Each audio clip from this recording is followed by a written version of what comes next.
Welcome to this explainer. Look, if you've ever had a backed up sink, you know the absolute nightmare it causes. It's messy, it's stressful, and it is usually pretty expensive. But here's the thing, most of these plumbing disasters, they're entirely preventable.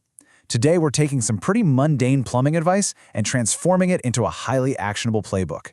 We're going to go over exactly what the experts say you need to do to protect your home, and most importantly, save your wallet. But before we get into the actual solutions, I want you to ask yourself a super simple question.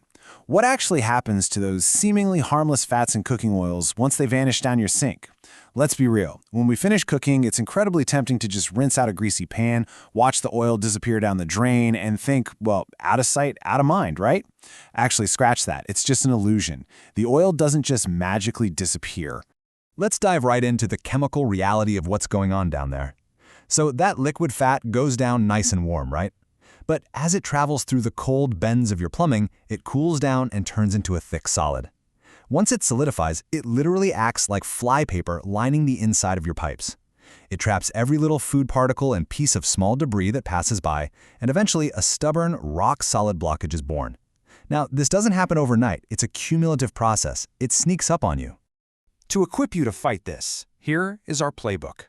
We're breaking this down into 4 parts: daily defense tactics, routine maintenance, spotting warning signs, and finally, when to call professionals.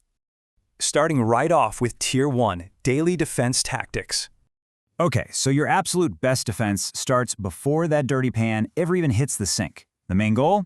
Keep grease out of the plumbing entirely. You do this by wiping down your cookware with a paper towel or a scraper first. If you have a lot of rendered fat, pour it into a separate container, let it cool, and toss it in the trash or compost. Also, meticulously use a sink strainer to catch food scraps, and for sure never grind grease-heavy waste in your disposal. By stopping solid debris from going down the drain, you essentially starve the grease of the materials it needs to build a clog. Now, water temperature is kind of your secret weapon here. The magic number to remember is 20 to 30. That's exactly how many seconds you should run hot water down the sink after washing lightly greasy cookware. Doing this prevents that thin layer of residue from sticking to the pipe walls. Just keep in mind, while hot water alone cannot magically undo repeated, heavy grease dumping, running warm to hot water when you've just rinsed out some light, oil-based residue is really effective at keeping things moving. But hold on, here is a totally counterintuitive rule you absolutely must remember. I like to call this the wait, what rule? We just talked about using hot water for greasy pans, right?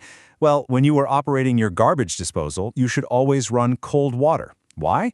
Because you only want to put small, manageable amounts of non-greasy scraps in your disposal anyway, and cold water is just scientifically best for keeping the disposal motor cool and operating efficiently.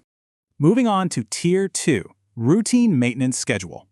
Instead of just sitting around waiting for a clog to ruin your Friday evening, create a proactive weekly habit. It's super simple.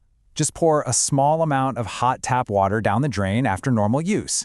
Now, a crucial distinction here. This explicitly must not be boiling water. Boiling water can seriously damage certain types of PVC plumbing. Standard hot tap water is plenty enough to melt away that minor organic buildup before it hardens into a permanent fixture.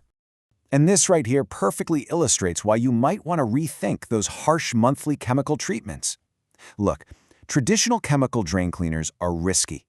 They can be incredibly dangerous if mixed, and honestly, they can corrode your pipes over time. Enzymatic drain cleaners are the absolute safer, superior alternative. They offer a much gentler, consistent way to gradually break down organic buildup safely, without posing a chemical threat to your home's plumbing. Let's move to Tier 3, Threat Detection and Early Warning Signs. Even with the best habits, things happen. So you really need to lean into your senses to spot the early indicators. Let's talk smell. Is there a persistent, gross, lingering odor coming from the sink? Sound. Are you hearing weird gurgling noises from the drain when it empties? And sight. Is the water draining noticeably slower, or is residue building up right near the opening? If you experience any of these, you have to address the issue quickly to prevent a much more expensive intervention later. Okay, a major word of caution here. If you spot that slow drain warning sign we just talked about, your very first instinct might be to just blast it with hot water, right? Stop. Do not repeatedly flush large amounts of hot water into a slow-draining sink. The plumbing experts note that temperature alone cannot undo years of repeated grease disposal. If the pipe is already heavily restricted, dumping massive amounts of water into it might just cause a much worse overflowing backup right into your kitchen. No one wants that. And that brings us to Tier 4, escalation, when DIY fails and professionals are required. Look, there is a point where your DIY capabilities officially end, and you just have to admit defeat. We are talking about repeated backups where the sink just keeps completely failing, or maybe persistent sewage smells that just do not improve even after using those enzymatic treatments. And most critically, if you ever see water rising in other fixtures, like say your bathtub backing up when you run the kitchen sink, that is a massive red flag. Call a pro immediately. Why call them? Because a professional has the specialized tools, like drain snakes and snake cameras, to do things you simply can't. They can safely remove severe, deep grease without breaking your aging pipes.